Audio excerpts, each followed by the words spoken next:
ابھی آپ کو براہ راست لیے چلتے ہیں اسلام آباد، جہاں پر وفاقی وزیر پیٹرولیم مصدق ملک نیوز کانفرنس کر رہے ہیں۔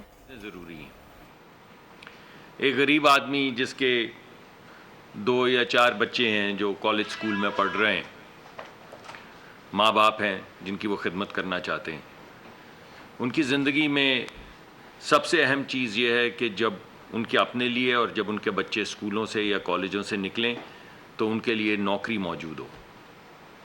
یہ سب سے اہم چیز ہے۔ دوسری اہم چیز غریب آدمی کی زندگی میں یہ ہے کہ اس کے اوپر مہنگائی کا بوجھ کم ہو، کیونکہ مہنگائی کے بوجھ تلے وہ دبتا چلا جا رہا ہے۔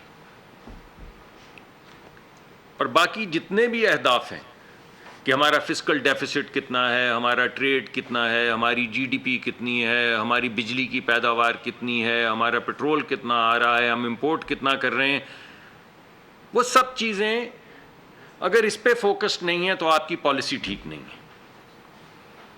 تو ہر وزارت کو جو ہدف دیا گیا ہے وہ یہ ہے کہ آپ نے اس ملک میں غریب لوگوں کی خدمت کرنی ہے، ان کے لیے روزگار پیدا کرنا ہے، ان کے اوپر مہنگائی کا بوجھ جو ہے اس کو بتدریج کم کرنا ہے۔ یہ ہے جناب وہ 2 اہداف یا 3 اہداف جو ہر وزارت کو دیے گئے ہیں۔ وزارت کے اپنے اہداف ہیں، کسی کو بجلی کی لوڈ شیڈنگ کا دیا گیا ہے، کسی کو گیس کا دیا گیا ہے، کسی کو سرمایہ کاری کا دیا گیا ہے، لیکن اس کے پیچھے جو ہمارا کابینہ کا وزیر اعظم کے جو 2 یا 3 اہداف ہیں وہ میں نے آپ کے سامنے پیش کر دی ہیں۔ ہمارے راستے میں بہت سی مشکلات آئی ہیں، ہم اکثر ایک دوسرے کو مورد الزام ٹھہراتے ہیں کہ نہیں میری حکومت نہیں، ان کی حکومت تھی، ان کی حکومت نہیں، ان کی حکومت تھی، لیکن یہ بنیادی بات تو طے ہے نا کہ ہمارے راستے میں بہت سے کٹھن مراحل آئے ہیں۔ ہماری ایک بوم اور بسٹ قسم کی اکانومی ہے، ذرا ہم بڑھتے ہیں 5-6% تک پہنچتے ہیں تو پھر کلیپس کر کے 0 پہ آ جاتے ہیں، 1% پہ آ جاتے ہیں، پھر آہستہ آہستہ بڑھتے ہیں۔ تو وہ پرابلم ہے، ہماری سٹرکچر پرابلم ہے۔ ہمارے یہاں سیلاب بھی آئے ہیں، ہماری حکومت میں بھی آئے ہیں، اس سے پہلے بھی آئے ہیں، زلزلے بھی آئے ہیں، ان کی وجہ سے ہمیں بہت سی مشکلات کا سامنا کرنا پڑا ہے۔ بین الاقوامی سطح پہ جو یہ جنگیں ہوئی ہیں، چاہے وہ روس کی ہو، چاہے کوئی دیگر جنگیں ہوں، یا انسٹیبلٹی مشرق وسطیٰ کی ہو، اس کی وجہ سے بین الاقوامی منڈی میں ہر چیز جو مہنگی ہوئی ہے، یعنی امریکہ کیا اور یورپ کیا، ہر جگہ کے اوپر جو انفلیشن ایک دم آئی ہے، جس کو وہ یہ کہتے ہیں پتہ نہیں کموڈٹی سائیکل، کہ اس کے اندر ایک بے انتہا ہر چیز کی قیمت بڑھ رہی ہے، اس کا بھی سامنا کرنا پڑا ہے۔ لیکن اس کے باوجود یہ پچھلے 16 مہینے اور کچھ مہینے جو اب ہیں، میں آپ کے سامنے یہ مقدمہ رکھنا چاہتا ہوں کہ ان اہداف کو مد نظر رکھتے ہوئے ہم آہستہ آہستہ اس منزل کی طرف پہنچ رہے ہیں۔ آپ کسی بھی حوالے سے دیکھ لیں، پچھلے سال ہماری جو ترقی کی شرح تھی وہ 0 یا اس سے بھی تھوڑا کم ہو گئی تھی۔ اب ہم کہہ رہے ہیں کہ تقریباً 2.5% تک ترقی کی شرح اللہ نے چاہا تو چلی جائے گی۔ ترقی کی شرح کا کیا مطلب ہے جی؟ ایک عام آدمی کو، غریب آدمی کو ترقی کی شرح سے کیا لگے؟ ترقی کی شرح سے غرض یہ ہے کہ جب ترقی ہوتی ہے تو نئے کاروبار کھلتے ہیں یا پرانے کاروبار جو ہیں ان میں بڑھت آتی ہے، تو لوگوں کو روزگار، لوگوں کو نوکریاں ملتی ہیں۔ ہر سال ہمارے بچے بچیاں جو ہیں کالجوں اسکولوں سے نکل کر آ رہے ہیں، ان کو نوکریاں ملتی ہیں۔ اس وجہ سے ترقی کی شرح ضروری ہے، اور اس وجہ سے میں آپ کو بتا رہا ہوں کہ ہم آہستہ آہستہ، میں آپ کو یہ نہیں کہہ رہا کہ ہم اس منزل تک پہنچ چکے ہیں، لیکن میں صرف اس بات کا عندیہ وزیر اعظم کے بہاف پہ آپ کو دینا چاہتا ہوں کہ ہم آہستہ آہستہ ترقی کرتے اس منزل کی طرف جا رہے ہیں۔ اب مجھے صحیح طرح سے یاد نہیں ہے، دوسرا مہنگائی کا ذکر میں نے کیا، تو پچھلے سال جو سی پی آئی تھی، یعنی ایک عام آدمی کی زندگی کے اندر جو چیزیں ہوتی، جس کو آپ باسکٹ کہتے ہیں، غریب آدمی کی باسکٹ، یا ایک متوسط طبقے کا جو شخص ہے اس کی باسکٹ، اس کے گھر کی جو ضروریات ہوتی ہیں، ان کے اندر مہنگائی کی شرح میرے خیال میں، آپ مجھے ذرا رہنمائی فرمائیے، کوئی 36-37% تھی، اور ابھی جو رپورٹ ہوئی ہے وہ 17%، 17.5%۔ تو مہنگائی کی شرح کے اندر جو ہے وہ کمی آ رہی ہے، اور بتدریج آ رہی ہے، اور مسلسل آ رہی ہے۔ تو یہ میں دوسری بات آپ کے سامنے کرنا چاہتا ہوں۔ اسی طرح جو فوڈ انفلیشن تھی، جو پچھلے سال تو غالباً 40% تک چلی گئی تھی، پچھلے کچھ سالوں میں بڑھتی چلی جا رہی تھی، وہ بھی اب آہستہ کم ہو کے میرے خیال میں 11%, 11.5% پہ آ گئی.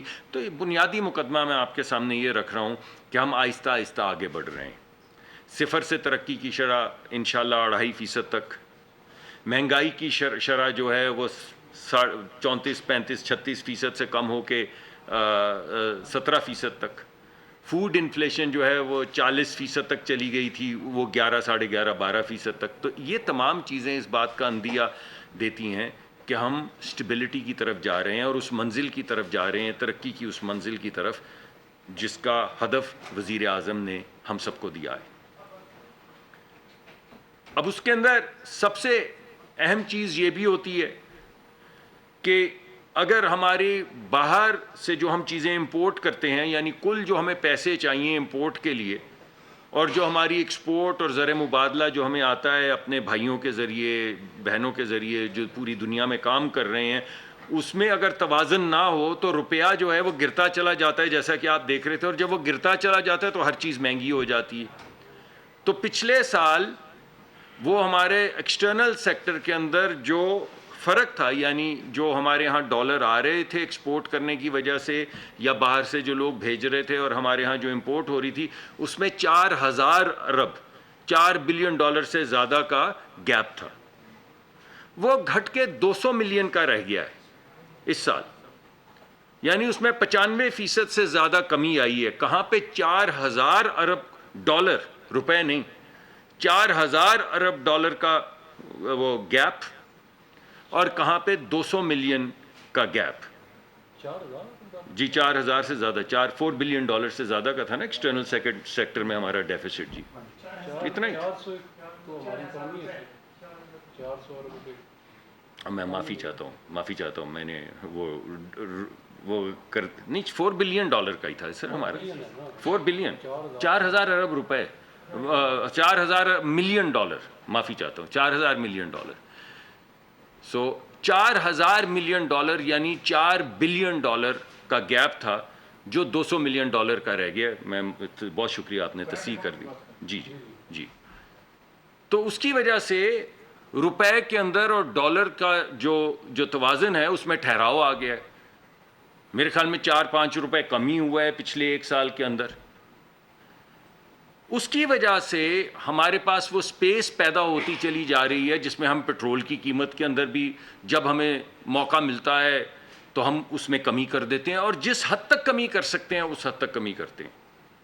وزیر اعظم کی ہدایت یہ کہ آپ کو ہر وزارت کو, صرف ہماری وزارت کو نہیں, کہ آپ کو کہیں سے ایک پیسے کی سپیس بھی ملے تو آپ وہ ریلیف جو ہے سب سے پہلے غریب آدمی کو پہنچائیں. تو وہ ریلیف جو ہے وہ پہنچانے کی کوشش کی جا رہی ہے. آپ کے سامنے پچھلے ایک مہینے میں ہماری جو میکرو اکنامک فیکٹرز ہیں اس کی وجہ سے, ہمارے ڈالر اور روپے میں ٹھہراؤ کی وجہ سے, بین الاقوامی منڈی میں تیل کی قیمتوں کی وجہ سے تقریباً 25-26 روپے کا, 25 روپے کا ریلیف غالباً ہم پیٹرول میں دے چکے ہیں, اور 20 روپے سے زیادہ کا ریلیف جو ہے وہ ڈیزل میں دے چکے ہیں. اور کل رات کو بھی دیکھا, اگرچہ کچھ کنفیوژن ہو گیا تھا, پہلے لوگوں کو یہ خبر ملی کہ بہت زیادہ کمی آ رہی ہے, جو ایک کنفیوژن کی وجہ سے پیدا ہوئی, مگر کل رات کو بھی اس میں آپ نے دیکھا کہ اضافی طور پہ تقریباً 3.25 روپے اور 4.25 روپے کے ریلیف جو ہیں وہ عوام تک پہنچائے گئے ہیں. تو یہ ہماری کمٹمنٹ ہے. جی یہ کمٹمنٹ میں آپ کے سامنے لانا چاہتا تھا. یہ آپ کسی بھی زاویے سے دیکھیں تو یہی ہماری کوشش ہے, چاہے وہ پیٹرول ہو جو میرا محکمہ ہے تو میں اس کا ذکر بعض مرتبہ لاپ سائڈڈلی زیادہ کر دیتا ہوں, لیکن اصل بات وہی ہے کہ پیٹرول کم ہو تو کیا ہے, پیٹرول کم ہو تو مہنگائی کم ہوگی نا, مہنگائی کم ہوگی تو لوگوں کو ریلیف ملے گا, اور امیر آدمی کو تو چلیں اللہ اس کو اور سہولت دے, اس کا گزارا ہو جاتا ہے, لیکن غریب آدمی کے لیے یہ سہولت بہت زیادہ ضروری ہے. تو میں آج آپ کے سامنے یہی بات کرنے کے لیے حاضر ہوا تھا. نمبر 1, وہ کیا اہداف ہیں, 2 یا 3 اہداف, 50 نہیں, جس کے ارد گرد پوری معیشت ہمارے ملک کی گھوم رہی ہے, جو وزیر اعظم کا اصل مقصد ہے.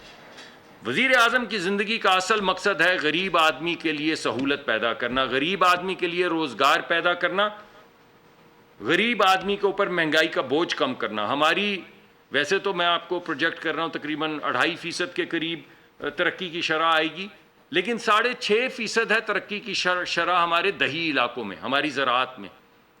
ہماری آدھی ملک کی معیشت اور آدھے سے زیادہ لوگ جو ہیں وہ دیہی علاقوں میں رہتے ہیں، گاؤں میں رہتے ہیں.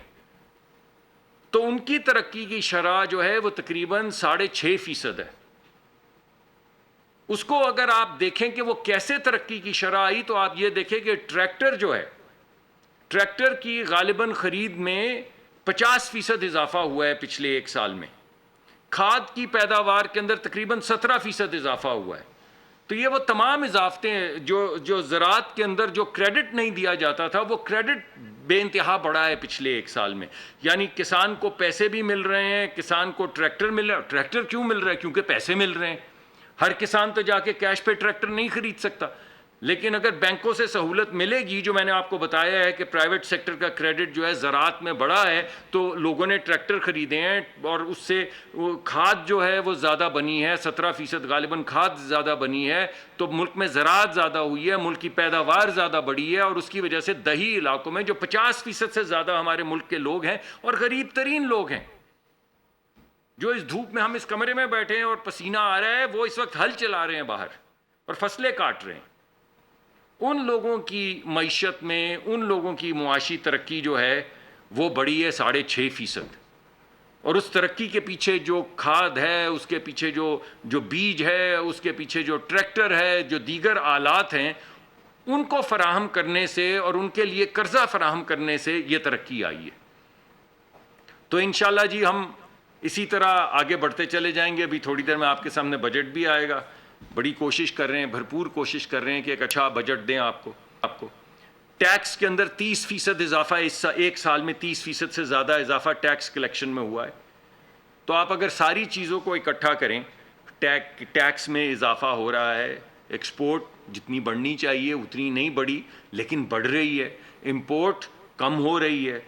تو ہمارے ایکسٹرنل سیکٹر کا ڈیفیسٹ جو ہے وہ، آپ نے مجھے دوبارہ کریکٹ کیا، بڑا اچھا کیا، وہ $4 بلین سے کم ہو کے $200 ملین ہو گیا ہے. تو یہ تمام چیزیں جب آپ اکٹھی کریں تو آپ کو ایک خاکہ نظر آتا ہے اسٹیبلٹی کا. اسی اسٹیبلٹی کے خاکے کو لے کر ہم آگے چلیں گے. انشاءاللہ مہنگائی اسی طرح کم ہوتی رہے گی، انشاءاللہ ہماری ترقی کی شرح اسی طرح بڑھتی رہے گی، انشاءاللہ ہمارا فوکس اسی طرح دیہی علاقوں پر رہے گا. انشاءاللہ ہم اپنے شہری علاقوں کے اندر چھوٹا کاروبار جو ہے، آپ اگلے بجٹ میں بھی انشاءاللہ دیکھیں گے کہ چھوٹے کاروبار کے لیے سہولتیں پیدا کی جائیں گی، آئی ٹی کے لیے سہولتیں پیدا کی جائیں گی، لاکھوں بچوں کو تربیت دی جائے گی آرٹیفیشل انٹیلیجنس کے اندر، تاکہ وہ اپنے گھروں میں بیٹھ کے ڈالر کما سکیں، یہ ویزوں کی لائنوں میں لگنا نہ پڑے. آپ اپنے گاؤں، اپنے گھر میں بیٹھ کے وہ کام کریں جو پوری دنیا کے اندر، نیو یارک کے اندر، شکاگو کے اندر، لنڈن کے اندر بیٹھ کے بچے کر رہے ہیں آئی ٹی کا کام اور آرٹیفیشل انٹیلیجنس اور مشین لرننگ کا کام، تو آپ یہاں پہ بیٹھ کے کریں. تو انشاءاللہ اس منزل کی طرف بڑھ رہے ہیں ہم. تو اسی لیے میں آج چھٹی والے دن آپ کے سامنے حاضر ہوا تھا کہ میں آپ کے سامنے یہ تمام چیزیں پیش کروں کہ ہم نے کیسے پٹرول کی قیمت کم کرنے کی بھرپور کوشش کی ہے، ہم نے کیسے زراعت کو بڑھانے کی کوشش کی ہے، ہم نے کیسے مہنگائی نیچے لانے کی کوشش کی ہے. بہت بہت شکریہ جی آپ کا. یہ بتانا، مجھے باتیں تو نو ڈاؤٹ کی بہت اچھی ہیں اور آپ کی جی ڈی پی بھی گروتھ ہے اس میں، لیکن یہ ساری چیزیں آگے لنک ہیں. پاکستان کی ہسٹری دیکھیں گے، اس میں سیاسی استحکام بہت ہے، تو اس کو آپ کیسے فورسی کرتے ہیں؟ جی میں آپ کی بات 100% ٹھیک ہے جی. پاکستان کے اندر استحکام کے لیے جو بیڈ راک ہے وہ تو پاکستان کی سیاست ہے، اور اس سیاست کو آگے بڑھانے کے لیے میں تو آپ کے سامنے، میں عمران خان صاحب کی حکومت سے بات شروع کر دیتا ہوں. جب عمران خان صاحب وزیر اعظم تھے اور ہمارے ملک پہ حملہ ہوا، ہماری سرحدوں کو پامال کیا گیا، تو آپ کو یاد ہوگا، اور پھر ہم نے ان کے 2 جہاز بھی گرائے. میں آپ کو یاد کروا دوں کہ جب ہماری طرف کوئی دیکھتا ہے تو پھر اس کا جواب کیا ملتا ہے. یا ہم سے بات کرنی یا کس سے بات کرنی؟ دیوار سے بات کرنی. کبھی آپ کی یہ نہیں کہا کہ اس کے پنکھے اتار دو، اس کا کولر بند کر دو، اس کو اس باتھ روموں کے اندر کیمرے لگا دو، کبھی نہیں کہا. آپ نے کہا 7 کا کمرہ بھی مجھے دے دو، میں نے جمنیزیم بنانا. ہم نے کہا کمرہ توڑو، جمنیزیم وزیر اعظم پرانے ہیں بنانے دو. 60 لاکھ روپے آپ کے خرچہ آ رہا ہے، آپ کہتے ہیں مجھے دیسی مرغی چاہیے، ولایتی مرغی نہیں چاہیے. 6 مہینے کا کھانے کا خرچہ 60 لاکھ روپے. ہم نے کہا بالکل ہے، وزیر اعظم رہے ہیں آپ،